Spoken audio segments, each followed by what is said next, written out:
We've reached the end of football season for Coastal Carolina, but let's rewind the clock, step back on the teal turf and talk about how the Chants fared in 2024, because this team and this community had some pretty high expectations. Summer went fast, I can tell you that.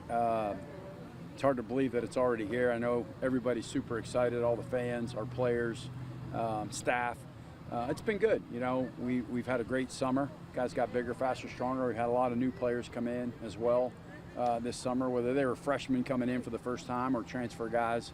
66 new players joined the roster this season, and in terms of veterans on the team, only 5 starters on offense and 6 starters on defense returned. It was the first year since 2020 that the Chants were without Grayson McCall under center.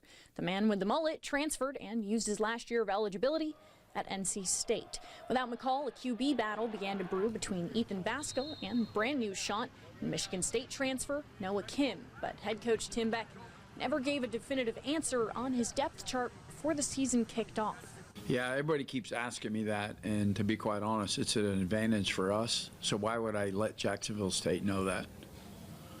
Right? Here's what I'll tell people that want to know who the starter is. The game's at 8 o'clock on CBS SN, or it's in Jacksonville, Alabama. The Chants opened the season on the road, taking on Jacksonville State, and after all the anticipation, Ethan Vasco was the QB at the helm. He threw for 249 yards, completed 12 of 19 passes for 2 touchdowns, and he had 39 yards rushing with 1 touchdown. The Chants dominated with a 55-27 win over the Gamecocks. Coastal set a program record for most points in a season opener. They topped the previous mark of 52 against the Citadel in 2021. They're not all going to be like this, certainly, but our guys played well. And again, it goes back to the competition, the hunger. Every time somebody gets on the field, they want to make a play. Week 2 of the season was a first-time matchup for the Chants. Coastal Carolina kicking things off on the teal turf with a brand new entrance. Fire, smoke, and motorcycles are the cherry on top. The Tribe and Chants both coming into this matchup with a win under their belt. Coastal's reliance on the run game was prominent in this one. The Chants rolled up 277 yards rushing. They were led with 100 yards and 2 touchdowns from Christian Washington. Coastal took the dub 40-21. Week 3 and the team hit the road again. The Chants stepped into the city of brotherly love undefeated. It was Coastal Carolina versus Temple, another first-time matchup. Coastal's Christian Washington grabs the first touchdown of the game and his 3rd of the season.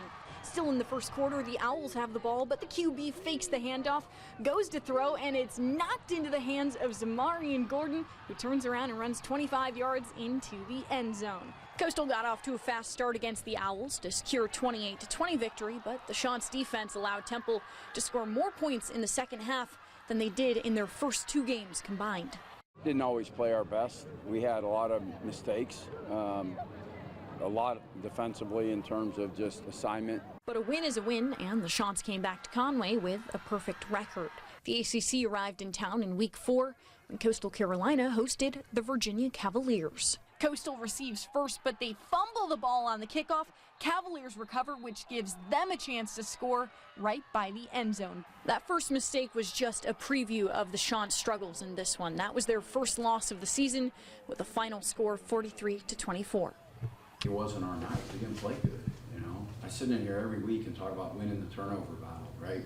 Everybody says that's coach talk. It's real. We lost it. How'd the game go? Like, it's real. Week 5 was a much-needed bye for Coastal, but the Chants hit the teal turf once again in Week 6 for their first conference matchup. Old Dominion ball, but Monarchs QB Ethan Joseph scrambles, throws it, and it's fumbled. Juan Powell recovers and makes a house call. Coastal took the lead with that score and stayed ahead the rest of the game. Chants win 45-37. It was a short week of prep before hitting the road for a Thursday night matchup against JMU. Vasco lets it fly 40 yards to Jamison Tucker, and I hate to spoil it, but this is the only time the Chants made it to the end zone. It was the Chants' 2nd L of the season. Chants fell 39-7 in Harrisonburg, Virginia.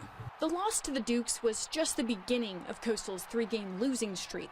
They went on to lose matchups to a strong Louisiana team and a 1-win Troy team in weeks 8 and 10. During the bye in Week 9 was when head coach Tim Beck fired offensive coordinator and quarterbacks coach Travis Trickett.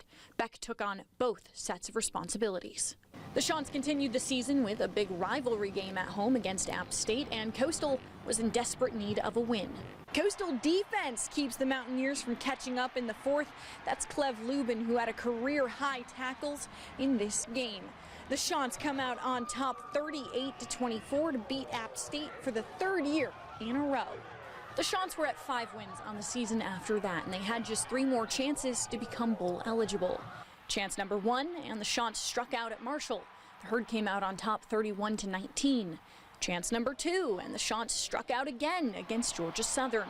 Final score 26-6, and on top of the loss, it was the first time since 2011 Coastal didn't score a touchdown of any kind in the game. But the last week of the regular season proved third time really is the charm. Coastal wrapped up the regular season with a 48-27 win at Georgia State to secure a bowl game. The Chants postseason matchup made the team feel right at home. It was Coastal Carolina versus UTSA in the Myrtle Beach Bowl at Brooks Stadium. It isn't until the fourth quarter that Coastal finally scores. It's a 50-yard touchdown from Tad Hudson to Bryson Graves. Chants are down 27-7 at this point. Coastal grabs one more touchdown before the clock runs out with a quick pass to Seneca McKee, but it was not nearly enough to overcome the deficit. Chants fall in the Myrtle Beach Bowl to UTSA 44-15. Coastal Carolina finishes the year with a 6-7 record. It's the Chants' worst season since 2019 when they went 5-7 overall. On top of the bad record to end the 2024 season, over 30 players entered the transfer portal. Ethan Vasco, Braden Bennett, and Matthew McDoom are just a few of the standouts that won't be there next year. The Chants will open the 2025 season on the road at Virginia on August 30th.